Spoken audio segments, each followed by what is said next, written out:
Hello বন্ধুরা, সবাই কেমন আছেন? যদি আপনার আমার ভিডিওগুলো ভালো লাগে তাহলে লাইক, কমেন্ট এবং শেয়ার করতে ভুলবেন না। এছাড়াও দয়া করে সাবস্ক্রাইব করুন। ধন্যবাদ বন্ধুরা। ভাবি, বাইরে দেখছি একটা মাইল পার্কে করতেছে। গুরুগা লাভ নাই।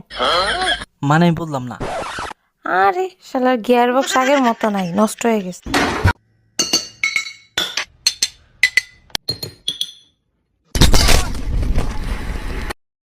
চা কোথায়? চুলায়। দিয়ে যাও। তুমি নিজে নিয়ে খাও। পুরুষের কিন্তু 4 বিয়ে করা সুন্নত। উঠতেছি তো, খুদাই ভয় দেখায়।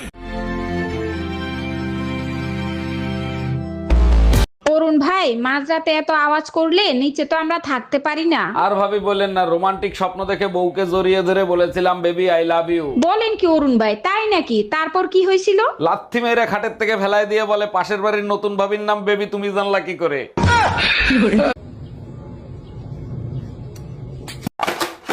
বাসায় কেউ আছেন? আল্লাহর নামে কিছু খয়রাত দিবেন। দান অবশ্যই করব, তার আগে একটা প্রশ্নের উত্তর দেন। 1 কোটি টাকা পাইলে আপনি কি করবেন? আমি যদি 1 কোটি টাকা পাই, 4 রাস্তার মোড়ে আল্লাহর নামে একটা মসজিদ দেব। বাহ, শুনে মনটা ভরে গেল। সেই মসজিদের সামনে একাই খয়রাত করব। সত্যি করে বলো, এই বাচ্চা কার? 3 মাসে কারো বাচ্চা ডেলিভারি হয়? তুমি আমারে বিয়ে করছো কয় মাস হইছে? 3 মাস। আমি তোমারে বিয়ে করছি কয় মাস হইছে? 3 মাস। বাচ্চার ডেলিভারি হইছে কয় মাসে? 3 মাসে ডেলিভারি হয়েছে। তাইলে হইল না 9 মাস? ও আচ্ছা। মানুষ যে কেন বউর এত ভয় পায় আমি বুঝি না। আমি ডাইরেক্ট বলে দিছি, ঘর মুচ্ছা, কাপড় ধুইয়া, থালা বাসন ধুইয়া তারপর তোমার ফাও টিপমু। এর আগে আমি ফারতাম না। হ্যাঁ, আমার এ স্বামী না, স্বামীর তো নাম ধরে ডাকা যাইবে না। দাদা শ্বশুরে বলছে স্বামীর নাম ধরে ডাকলে হেলে বলে অমঙ্গল হয়। তাইলে কি কইয়া ডাকবো কি পাইছি। এ কুত্তা খাইয়ে যা। এই ডাক্তার দেখাইছো? কি বলছে ডাক্তার? ডাক্তার বলছে আমি আর বেশি দিন বাঁচবো না।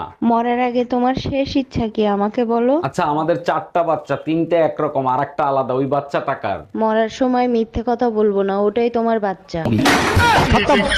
Bye bye, tata. বাবু আইসো? বাবু আইসো? বাবু খাইছো? বাবু খাইছো? এই তুমি আমাকে কি কফি করতেছো? এই তুমি কি আমাকে কপি করতেছো? বাবু আমি শপিং এ যাব। বাবু আমি এখন বাসায় যাব। এই তোমার গাল ফোলা কেন? তুমি তো নামাজ পড়তে গেছিলা, কে মারলো তোমারে? হুজুরে একটা প্রশ্ন করছিলাম, হুজুর প্রশ্নের উত্তর না দিয়ে থাপ্পড় মারছে। অকারণে তো হুজুর মারতে পারে না। কি প্রশ্ন করছিলা? হুজুরে প্রশ্ন করছিলাম, বিনা দাওয়াতে কোথাও খাইতে গেলে সেটা হালাল হবে না হারাম হবে?